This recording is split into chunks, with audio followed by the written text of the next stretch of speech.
Bonjour à toutes, bonjour à tous. À vous qui êtes présents ici au mémorial avec nous, à celles et ceux également qui nous suivent en ligne sur les réseaux pour commémorer ensemble, en ce 27 janvier, la journée internationale dédiée à la mémoire des victimes de l'Holocauste et de la prévention des crimes contre l'humanité. Pour débuter cette cérémonie, j'invite à me rejoindre le président de l'association de la Maison d'Isieux Mémorial des enfants juifs exterminés, Monsieur Thierry Philippe. Merci. Alors finalement, on prend le micro là. Bonjour à tous, chers amis. Je ne vais pas citer tout le monde, simplement les représentants du corps consulaire que je salue, la sous-préfète de Nantua, les élèves du collège Frédéric Mistral de Saint-Maurice et Madame Sophie Élyséon, qui est déléguée interministérielle de la lutte contre le racisme, l'antisémitisme et la haine anti-LGBT, qui nous fait l'honneur d'être là et surtout qui nous soutient beaucoup tout au long de l'année. Alors il y a 78 ans, au petit matin du 22 janvier, les derniers Allemands ont quitté le camp de Birkenau. 5 jours avant, ils avaient entraîné sur des routes enneigées par -20 plus de 70 000 déportés, presque tous juifs, dans ce qu'on a appelé la marche de la mort, en abandonnant 7 000 malades qui étaient trop faibles pour partir. Les soviétiques, à ce moment-là, étaient à 100 km. Auschwitz-Birkenau, c'est 960 000 juifs assassinés, dont 70 000 juifs de France. Et le 27 janvier, les soviétiques ont libéré le camp. Et nous sommes là ce matin, 78 ans après, pour rappeler l'horreur de la Shoah, mais rappeler aussi que là où il y a des bourreaux, il y a toujours des justes, et il y en a eu beaucoup en France. En juin 1940, la population juive en France était de 320 000 personnes, dont 70 000 mineurs, et 240 000 juifs ont survécu, dont 51 000 mineurs, soit plus de 80% des enfants juifs français. Et cette journée, qui est celle de la commémoration des martyrs finalement, doit aussi nous rappeler la reconnaissance que l'on doit envers ceux qui ont permis en France à ce que les choses soient un petit peu moins pires qu'ailleurs. Et d'ailleurs, Sabine et Miron Zlatin étaient des justes qui ont sauvé environ 60 enfants, parce que ici, c'était un lieu de vie. Bien sûr, il y a les 44 enfants, mais il y a aussi les 60 enfants qui sont passés ici et qui ont été sauvés à Isieux. Isieux, c'est le mémorial pour la Shoah des enfants. C'est un lieu de vie, on commémore les 80 ans de la création de la colonie, qui a duré un an. On commémore aussi d'ailleurs les 30 ans de l'inauguration du mémorial. Et donc cette année, elle est plutôt axée sur l'idée que ici c'était un lieu de vie, un lieu où on essayait d'oublier la guerre et où on essayait de vivre. Mais c'est aussi évidemment le lieu du drame, des 44 enfants, des 7 éducateurs. Vous le savez, personne n'a survécu, sauf Léa Feldblum. Et puis c'est le lieu du crime contre l'humanité, de la reconnaissance du crime contre l'humanité. Et puis c'est aujourd'hui un lieu de vie encore, un lieu de mémoire, un lieu d'éducation, où il y a entre 30 et 35 000 personnes qui passent tous les ans, dont la moitié sont des collégiens et des lycéens. Donc aujourd'hui, il faut se souvenir évidemment des victimes, des 44 enfants, des 7 éducateurs, dont nous écouterons les noms tout à l'heure. Il faut se souvenir de Léa Feldblum, qui a témoigné au procès Barbie. Et puis, c'est une journée importante aussi parce que les élèves du collège Frédéric Mistral, que j'ai cités, vont nous permettre d'inaugurer tout à l'heure une exposition très impressionnante qui compare des dessins d'enfants polonais faits en 1946 après la guerre avec des dessins d'enfants ukrainiens.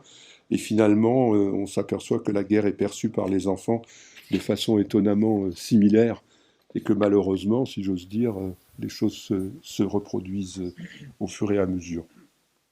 Alors, pour tous ces enfants finalement martyrs, écoutons les mots du poète Paul Celan. Votre fumée montera vers le ciel, vous aurez votre tombe dans les nuages. Et les enfants d'Isieux ont leur tombe dans les nuages. Souvenons-nous donc aussi de ceux qui furent l'honneur de la France et qui les ont aidés. Et dans cette région, souvenons-nous aussi de nos liens avec le Chambon-sur-Lignon, le village des Justes. Et ce n'était pas facile d'être juste à cette époque et de risquer sa vie pour sauver des gens. Et je voulais, pour finir, rappeler les mots du pasteur Martin Niemöller, qui était au Chambon à une époque. Tout le monde connaît ces mots. Quand les nazis sont venus chercher les communistes, je n'ai rien dit parce que je n'étais pas communiste. Quand ils sont venus chercher les sociodémocrates, je n'ai rien dit parce que je n'étais pas de ce parti. Quand ils sont venus chercher les syndicalistes, je n'ai rien dit, je n'étais pas syndicaliste. Et lorsqu'ils sont venus me chercher, il n'y avait plus personne pour protester. Et donc, il y a eu au Chambon et ailleurs dans cette région des gens qui ont protesté. C'est l'image qu'il faut peut-être garder dans nos cœurs aujourd'hui en regardant les nuages où se situe la tombe des 44 enfants d'Isieux et de leurs éducateurs. Merci.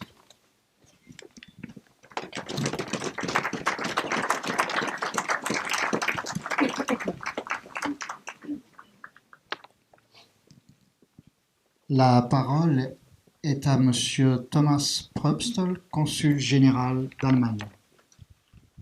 Merci beaucoup.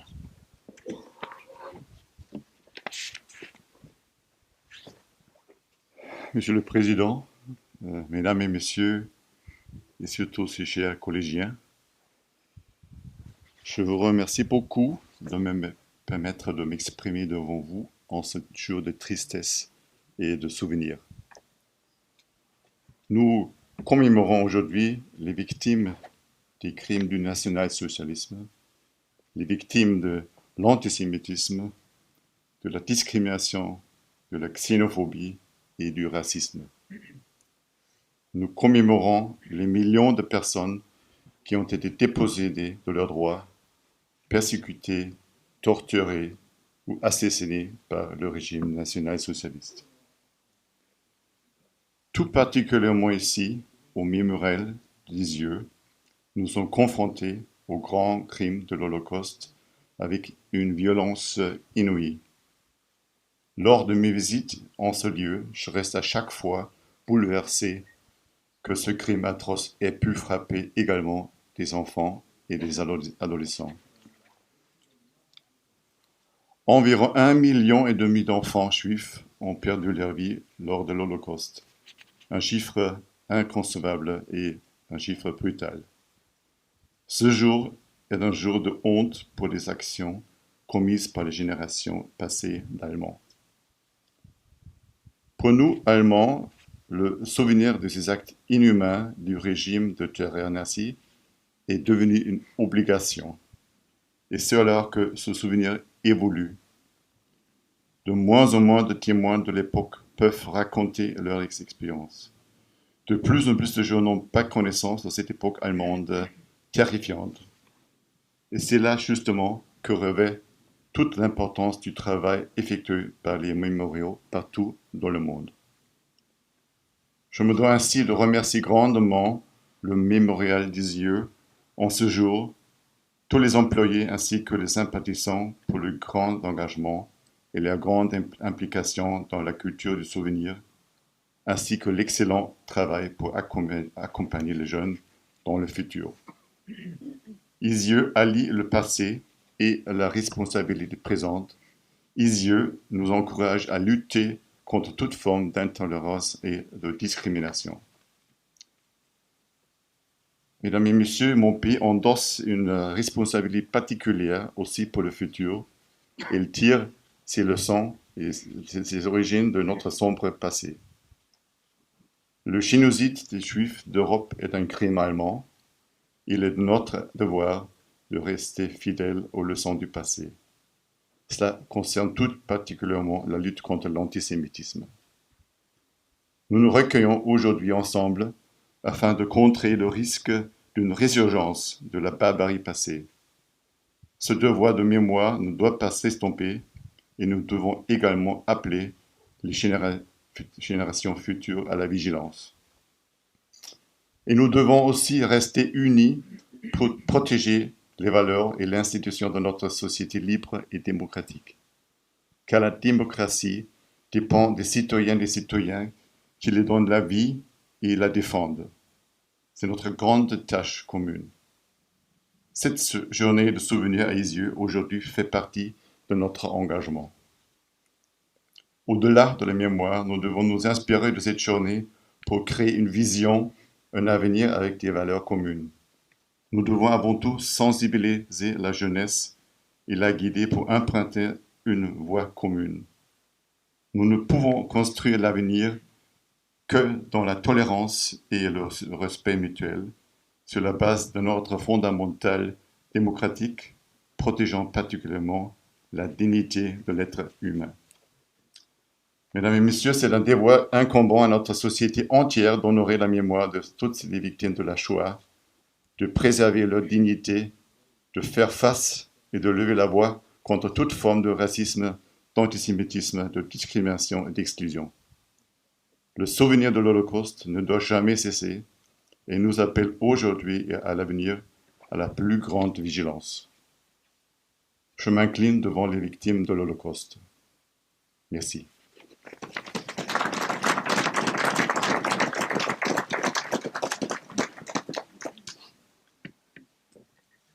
La parole est à Monsieur Juan López Herrera Sánchez, consul général d'Espagne.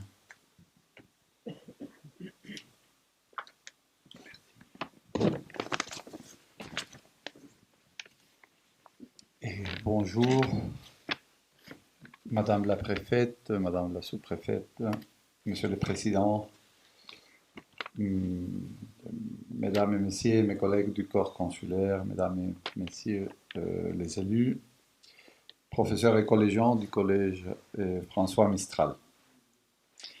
En tant que représentant du consulat général d'Espagne à Lyon, c'est un grand honneur pour moi de participer avec vous à cette cérémonie de commémoration de la Journée internationale de la mémoire de l'Holocauste et de la prévention des crimes contre l'humanité. L'Espagne entretient des liens intenses avec les victimes de la Shoah, dans la mesure où des milliers de juifs séfarades d'origine espagnole ont été exterminés dans les chambres à gaz. On estime aussi que près de 12 000 exilés républicains espagnols en France ont été déportés au camp de concentration et que la moitié de ces contingents n'en est jamais ressorti. C'est pour cela que l'Espagne est pleinement investie dans le travail de mémoire de la Shoah, un engagement qui se reflète dans la présence active de notre pays dans l'Alliance internationale pour la mémoire de l'Holocauste. Comme l'a souligné Sa Majesté le roi Philippe VI dans son discours donné au nom de tous les leaders internationaux présents à Yad Vashem en 2020, lors de l'événement commémoratif du 75e anniversaire de la fermeture d'Auschwitz, oublier la Shoah ne serait pas seulement un déshonneur à la mémoire des millions de victimes, mais serait aussi extrêmement dangereux. Nous savons bien que malgré les efforts considérables de ceux qui nous ont donné ou nous donnent encore aujourd'hui leur témoignage personnel ou celui de leurs proches, malgré la puissante inspiration que cela représente pour nous, le simple souvenir, malheureusement, ne suffit pas. Nous savons aussi que la barbarie peut se développer quand on s'y attend le moins, même au cœur d'un environnement technologique et d'une culture avancée. Nous n'en sommes jamais totalement préservés et à des degrés divers, nous constatons aujourd'hui encore qu'elle frappe durement dans de différentes parties de notre monde. L'écrivain et ancien ministre espagnol de la Culture, Jorge Semprún, qui fut double victime de l'exil républicain et de la déportation, résumait ainsi sa douloureuse expérience des camps nazis. Nous tous qui y avons survécu savons à quel point c'est très difficile à expliquer. Et bien que ce soit la vérité, elle paraît invraisemblable. L'Holocauste a été le résultat de la cruauté humaine, mais comme nous rappelle Jorge Semprún dans l'écriture ou la vie, le mal est l'un des projets possibles de la liberté constitutive de l'humanité de l'homme. De la liberté où s'enracine à la fois l'humanité et l'inhumanité de l'être humain. C'est pour cela que nous devons rester vigilants toujours. comme l'a dit le roi d'Espagne à Jérusalem, nous ne pouvons pas détourner le regard. Il n'y a pas de place pour l'indifférence en présence du racisme, de la xénophobie, des discours de haine et de l'antisémitisme. Nous devrons toujours persévérer ensemble pour que ces mots maintes fois répétés, plus jamais ça, restent notre boussole et notre principe éternel. Merci beaucoup.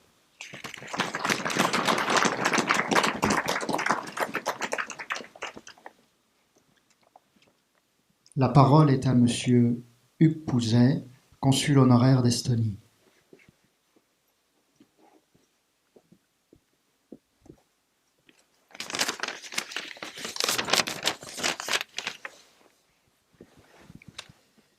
Mesdames et messieurs, le 15 mai 1944, un train de 15 wagons, avec 878 hommes, le convoi 73, est parti du camp de Drancy, à destination pour la première et unique fois des pays baltes, en Lituanie puis en Estonie. Le sort de ce combat, pendant près de 50 ans, est resté pratiquement ignoré. Parmi ces malheureux déportés, conduits jusqu'à Tallinn, à la prison forteresse de Patare, était présent le directeur de la Maison du Dieu, M. Miron Zlatin, et deux adolescents, Theo Reis, 16 ans, et Arnold Hirsch, 17 ans, qui seront fusillés par les SS durant l'été 1944. André Jacob, père de Simone Veil, ainsi que son frère Jean, faisaient partie également de ce convoi, dont ils ne sont pas revenus non plus.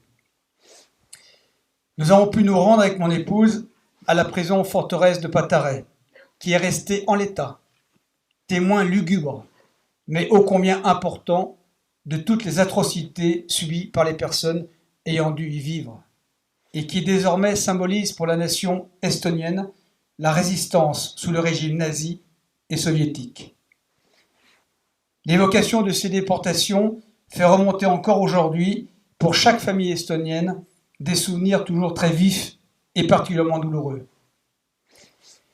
Dans un poignant discours devant le Parlement européen, le 9 mars 2022, la première ministre d'Estonie, Kaja Kallas, s'est confiée sur la propre histoire de sa famille, déportée et envoyée en Sibérie par Staline. Sa mère n'avait alors que 6 mois lorsqu'elle a été emmenée dans un wagon bétaillé avec sa mère et sa grand-mère vers ce que les Estoniens appellent la terre froide. Madame Kallas de souligner, on peut dire que nous les Estoniens avons une expérience de la déportation. C'est donc avec beaucoup d'émotion et de compassion pour toutes les victimes et familles de la Maison d'Isieux et toutes les victimes de l'Holocauste et de la déportation que je représente aujourd'hui la République d'Estonie. Merci beaucoup.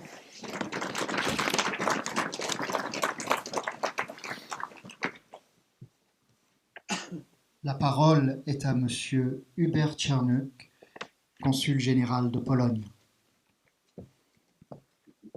Merci. Mesdames et messieurs, dans tous vos grades et qualités, 78 ans se sont écoulés depuis la fin de cauchemars terrifiants et meurtriers qui a eu lieu à Auschwitz pendant presque 5 ans, jusqu'à 27 janvier 1945, lorsque plusieurs milliers de prisonniers, épuisés par la cruauté, le travail des esclaves, la faim et la maladie, ont été libérés. Il y a encore parmi nous le dernier survivant qui ont survécu l'enfer de l'Auschwitz. Le génocide commis à Auschwitz par des fonctionnaires de Troisième Reich nazi a fait plus d'1,3 million morts.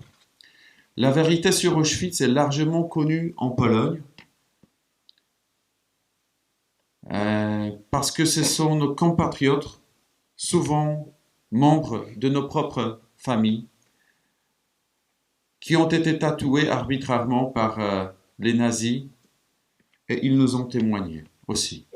Parmi eux, il y avait des Polonais, il y avait des Roms, il y avait des prisonniers de guerre, mais surtout des Juifs de tous les pays européens occupés par les nazis, qui ont été assassinés, plus d'1,3 million. Ils ont été conduits de wagons à bestiaux, soumis à une sélection et privés de tout bien. Et pour la plupart, immédiatement tués à chambre à gaz, et incinérés dans le four crématoire. L'Holocauste, dont Auschwitz est le lieu et le symbole principal, est un crime unique dans toute l'histoire de l'humanité. La haine, le chauvinisme, le nationalisme, le racisme et l'antisémitisme ont pris la forme de meurtres de masse, organisés et méthodiques. L'ampleur de crimes commis ici est terrifiante, mais nous ne devons pas la quitter des yeux. Nous ne devons jamais l'oublier, et il est de notre devoir de conjointement célébrer la journée internationale de souvenir de l'Holocauste. Aujourd'hui, nous rendons hommage aux 6 millions juifs et polonais, représentant aussi d'autres nations et groupes ethniques, assassinés dans les camps et dans d'autres ghettos et lieux d'exécution. La vérité sur l'Holocauste ne doit pas disparaître de la mémoire, et mémoire d'Auschwitz doit durer pour que l'Holocauste ne se répète plus jamais. Nous avons une situation spéciale aujourd'hui en Europe, et c'est pour ça que nous devrons rendre hommage et souvenir éternel à toutes les victimes d'Auschwitz et de l'Holocauste. Merci.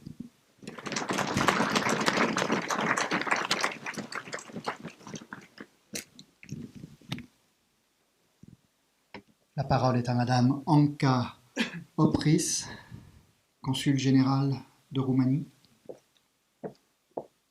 Merci. Monsieur le Président de l'Association de la Maison des Enfants d'Isieux, Madame la sous-préfecte, Madame la déléguée interministérielle, chers collègues, les consuls, représentants du Conseil départemental et Conseil régional, chers élèves. Le 27 janvier est une journée chargée de symboles. C'est le jour qui nous rappelle la tragédie de l'Holocauste et les immenses souffrances qu'il a infligées à des millions de personnes, des Juifs dans leur grande majorité.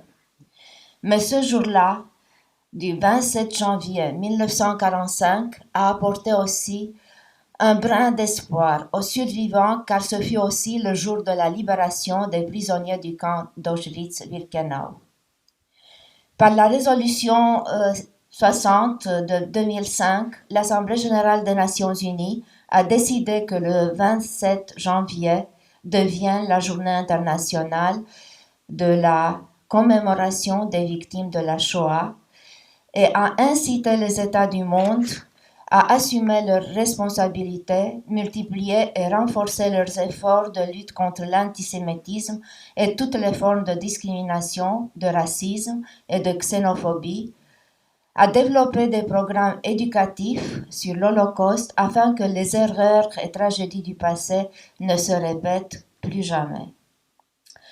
La Roumanie a décrété le jour de 9 octobre la journée nationale de commémoration de l'Holocauste, journée qui est dédiée au souvenir des victimes de la Shoah et du rôle de la Roumanie dans ce génocide.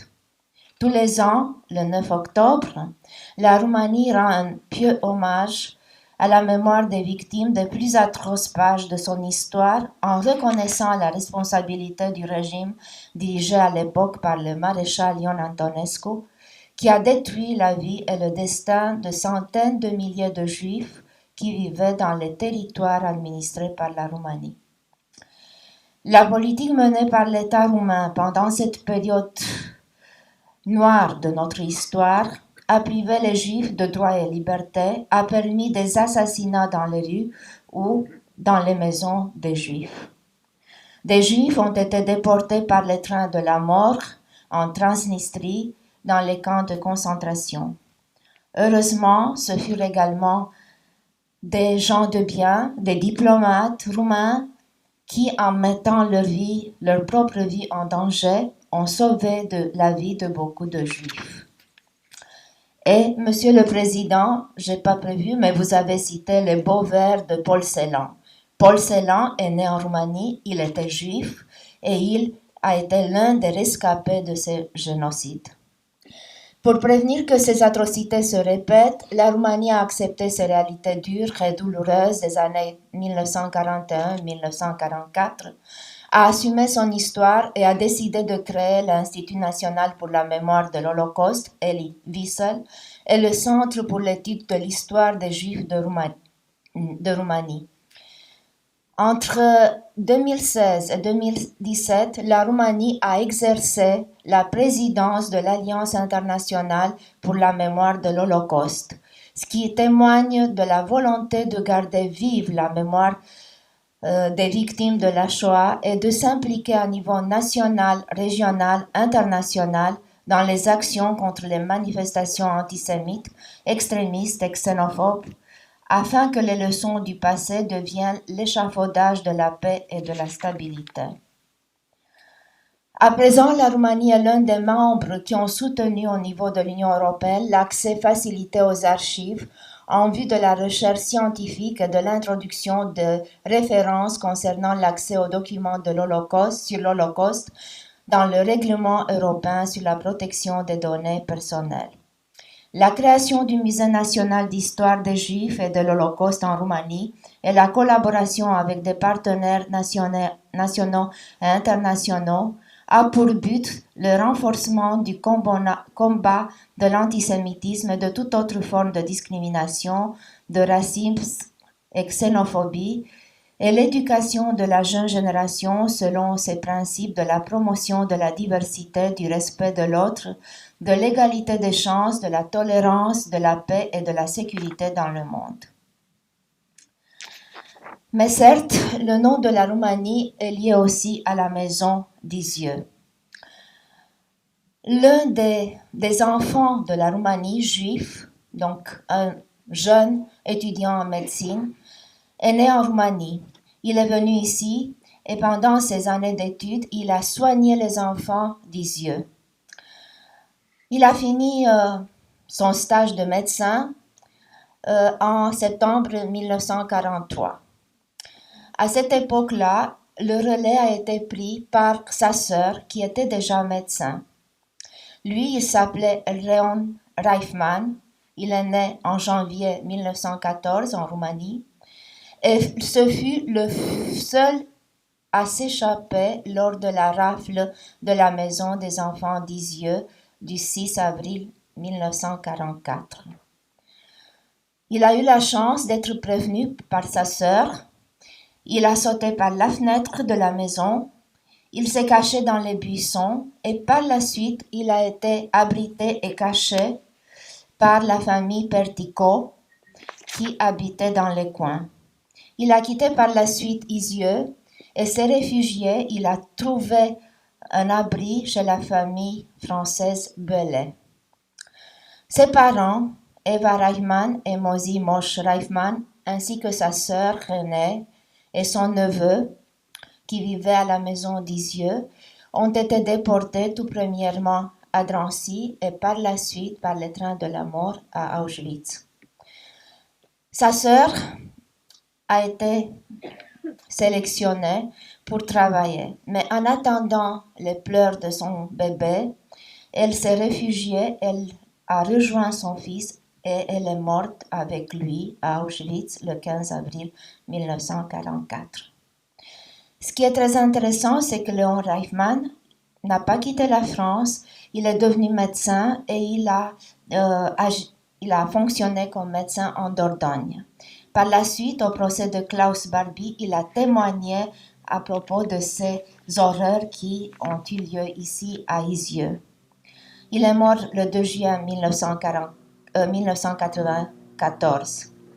Par la suite, un film a été conçu par Alain Vermu en 2007 et l'acteur Charles Lelon a joué le rôle de Leon Reifman.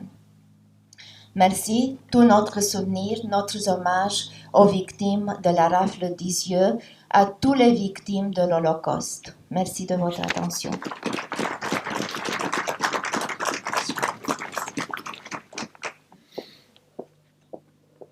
La parole est à Madame Sophie Élyséon, déléguée interministérielle à la lutte contre le racisme, l'antisémitisme et la haine anti-LGBT.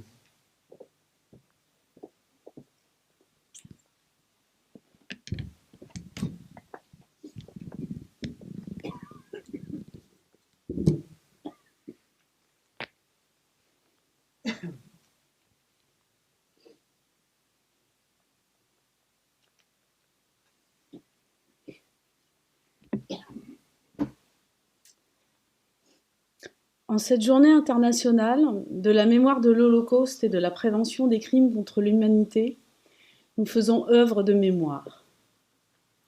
Nous commémorons le devenir tragique des enfants, des femmes, des hommes victimes de la barbarie nazie.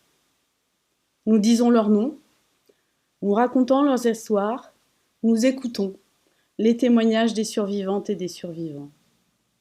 Cette œuvre de mémoire est essentielle. Elle est essentielle d'abord pour honorer celles et ceux qui nous ont été arrachés parce que juifs, celles et ceux dont l'humanité a été niée. En disant leurs noms, nous rappelons qu'ils étaient nos sœurs, nos frères, une version possible de nous-mêmes. Elle est essentielle ensuite pour bannir la haine. En racontant leurs histoires, c'est en réalité l'histoire de la France que nous disons. Celle de femmes et d'hommes qui, au milieu des ténèbres, ont combattu l'horreur et sauvé des vies. Elle est essentielle enfin pour préserver l'humanité. Ces témoignages des survivantes et des survivants nous sont précieux dans cette œuvre de mémoire. Ils nous engagent à nous confronter au passé, aussi sombre soit-il, pour construire ensemble un avenir apaisé et lumineux. Ici, à Isieux, notre volonté de construire cet avenir fraternel est décuplée. Décuplée par les portraits des enfants, par leurs dessins, par leurs lettres. Décuplée par ce constat implacable qui s'impose à nous lorsque, enfin, après un trajet sinueux, nous arrivons à la maison d'Isieux. Il fallait réellement être aveuglé, corrompu par la haine et la détestation, pour venir jusqu'ici, chercher des enfants innocents et les conduire à la mort. Décuplé par cette question lancinante de savoir ce que seraient devenus Albert, Claudine, Émile, Jean-Claude, Lucienne ou encore Samy, qui avaient à peine 6 ans quand elle et ils ont été déportés et ne sont pas revenus des camps. C'est la raison pour laquelle j'ai voulu être ici, avec vous, à Isieux, en ce 27 janvier, car je sais, Monsieur le Président, l'engagement des équipes et du directeur du Mémorial des enfants juifs exterminés à proposer un parcours et des outils pédagogiques pertinents pour un public jeune, collégiennes et collégiens, comme adultes, familial comme professionnel. Et je vous remercie de répondre toujours présents et présentes, toutes et tous, aux sollicitations que la délégation vous adresse pour former policières, policiers, gendarmes, magistrates et magistrats. Car c'est par l'éducation et la formation que nous parviendrons à faire reculer l'antisémitisme ainsi que les préjugés et stéréotypes qui le nourrissent. À la veille de la présentation par la Première ministre du prochain plan national de lutte contre le racisme, l'antisémitisme et les discriminations fondées sur l'origine le 30 janvier, cette journée internationale de la mémoire de l'Holocauste et de la prévention des crimes contre l'humanité nous rappelle que l'ignorance est à l'origine du rejet et de la négation de l'autre. Mais l'ignorance n'est pas une fatalité. La mémoire est un remède contre l'ignorance. Et pour entretenir la mémoire, des lieux comme la maison d'Isieux sont essentiels. Je reviendrai ici évoquer ce sujet en avril. Alors, puisqu'il est question de mémoire, je veux pour conclure partager avec vous le témoignage d'une survivante de l'Holocauste que j'ai entendue le 27 avril dernier à Yad Vashem à l'occasion de la cérémonie d'ouverture de Yom HaShoah et qui évoque un moment particulier de sa vie d'adolescente en déportation. Alors qu'elle était affectée aux tâches de cuisine, un autre déporté lui propose de faire un échange. Il lui dit « Tu es jeune et tu ne sais pas éplucher les pommes de terre. Moi, je sais le faire, mais je suis vieux et je n'ai pas de famille d'or qui m'attend. Je vais t'apprendre à éplucher les pommes de terre. Et toi, quand tu sortiras d'ici, tu te souviendras de moi à chaque fois que tu éplucheras les pommes de terre. Je ne connais pas le nom de cet homme, il ne m'a pas appris à éplucher les pommes de terre. Mais désormais, moi aussi, je me souviens de lui. Et je vous ai transmis ce témoignage pour que vous aussi, demain, mesdames et messieurs, chères collégiennes, chers collégiens, vous vous souveniez de lui. Je vous remercie de votre attention.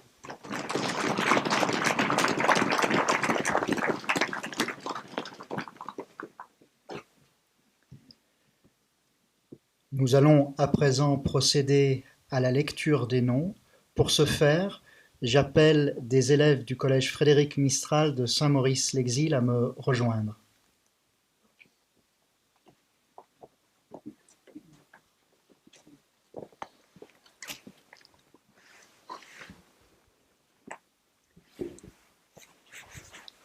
Sami Adelsheimer, 5 ans. Hans Ament, 10 ans. Nina Aronovitch, 11 ans. Max Marcel Balsam, 12 ans. Jean-Paul Balsam, 12 ans. 10 ans. Esther Benassayag, 12 ans. Elie Benassayag, 10 ans. Jacob Benassayag, 8 ans. Jacques Benguigui, 12 ans. Jean-Claude Benguigui, 5 ans. Richard Benguigui, 7 ans. Barour Raoul Bentitou, 12 ans. Mayer Boulka, 13 ans. Albert Boulka, 4 ans. Lucienne Friedler, 5 ans. Egon Gamiel, 9 ans. Liliane Gerenstein, 11 ans. Maurice Gerenstein, 13 ans. Henri Chaim Goldberg, 13 ans. Joseph Goldberg, 12 ans. Claudine Alaon-Brenner, 5 ans. Mina Alaon-Brenner, 8 ans. Georgie Alpern, 8 ans.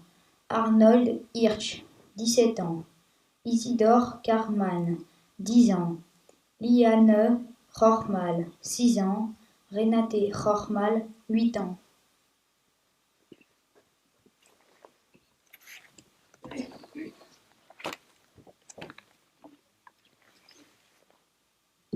Max Leiner, 8 ans. Claude Levan-Reifmann, 10 ans. Fritz Lobmann, 15 ans. Alice Jacqueline Lousgart, 10 ans. Marcel Mermelstein, 7 ans. Paola Mermelstein, 10 ans. Théodore Reiss, 16 ans. Gilles Sadowski, 8 ans. Martha Spiegel, 10 ans. Santa Spiegel, 9 ans. Sigmund Springer, 8 ans. Sarah Zucklapper, 11 ans. Hermann Tettelbaum, 10 ans. Max Tettelbaum, 12 ans. Charles Wendner, 9 ans. Otto Wertheimer, 12 ans. Émile Zuckerberg, 5 ans. Lucie Feiger, 49 ans. Mina Feiger, 32 ans. Sarah Levin-Reifmann, 36 ans. Eva Reifmann, 61 ans. Moïse Reifmann, 62 ans. Myron Zlatin, 39 ans. Et Léa Feldblum, 25 ans, seule survivante.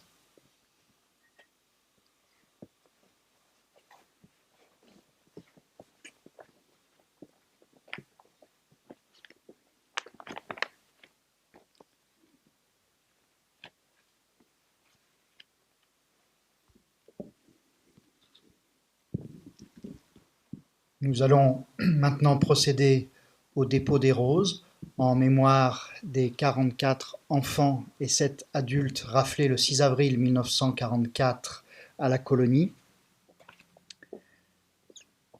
J'appelle monsieur Denis Martin Barbaz, maire de la commune d'Izieux.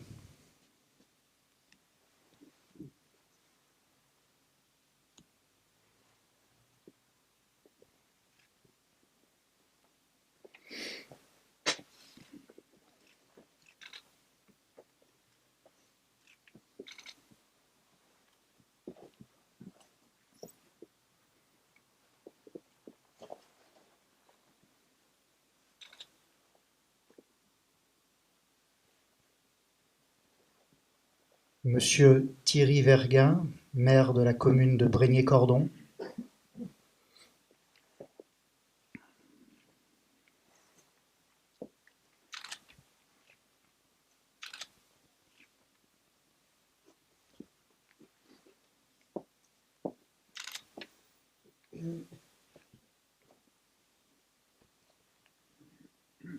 Madame Pauline Godet, présidente de la communauté de communes Bugey Sud.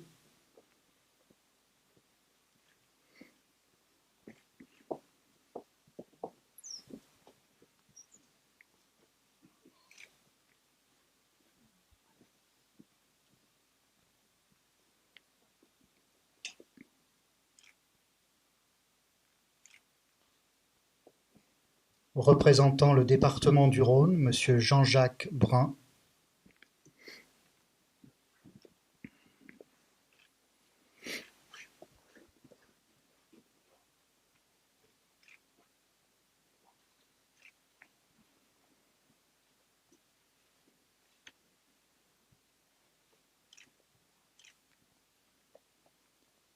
Représentant la région Auvergne-Rhône-Alpes, Madame Myriam Keller.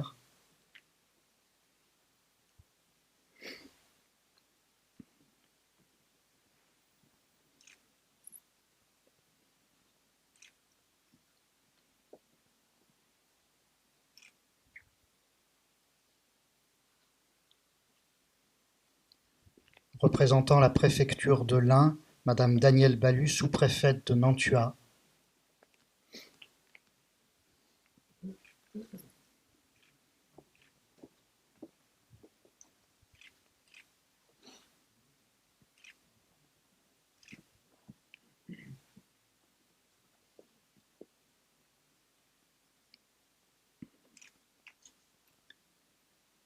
Madame Sophie Élyséon, préfète et déléguée interministérielle à la lutte contre le racisme, l'antisémitisme et la haine anti-LGBT.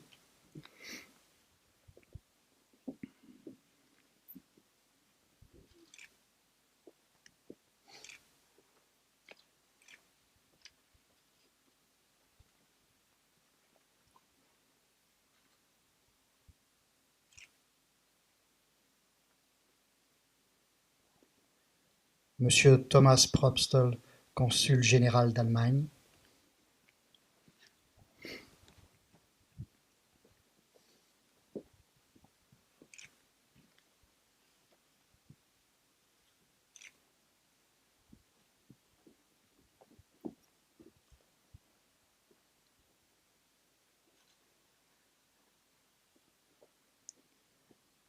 Monsieur Juan López Herrera Sánchez, consul général d'Espagne.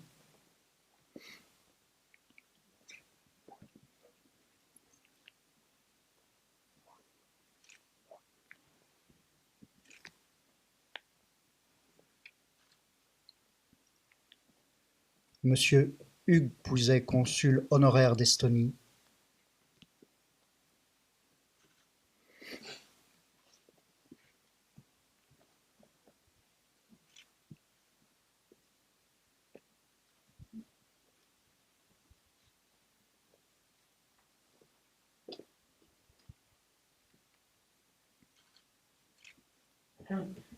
Monsieur Hubert Czernuk, consul général de Pologne.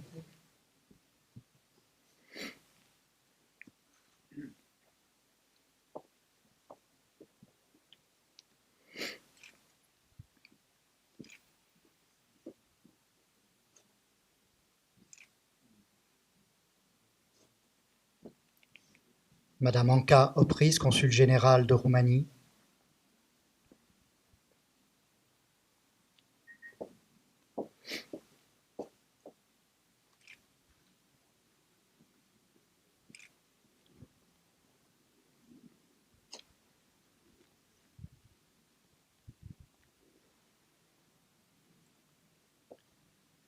Et pour la Maison d'Isieux, son président, Monsieur Thierry Philippe.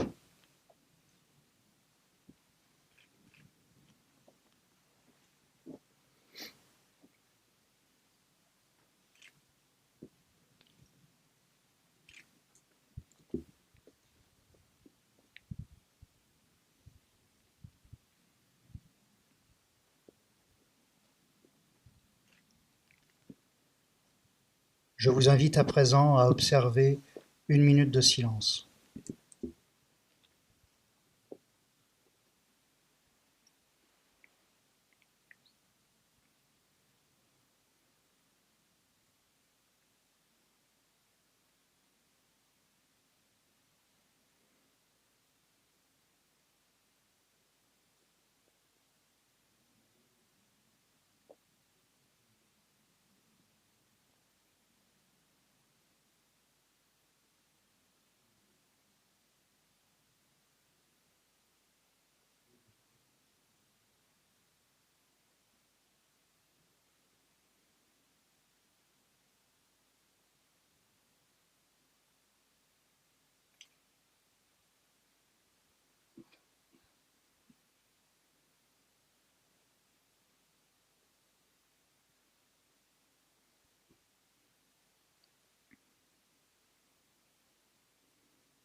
Je vous remercie. Cette cérémonie est à présent terminée. Je remercie toutes celles et tous ceux qui l'ont suivie, ici au mémorial ou à distance. Je me permets enfin, au nom de la Maison d'Isieux, de vous donner à toutes et à tous rendez-vous tout au long de cette année 2023 pour, au travers de nombreux événements, commémorer comme il se doit les 80 ans de l'ouverture de la colonie. Merci.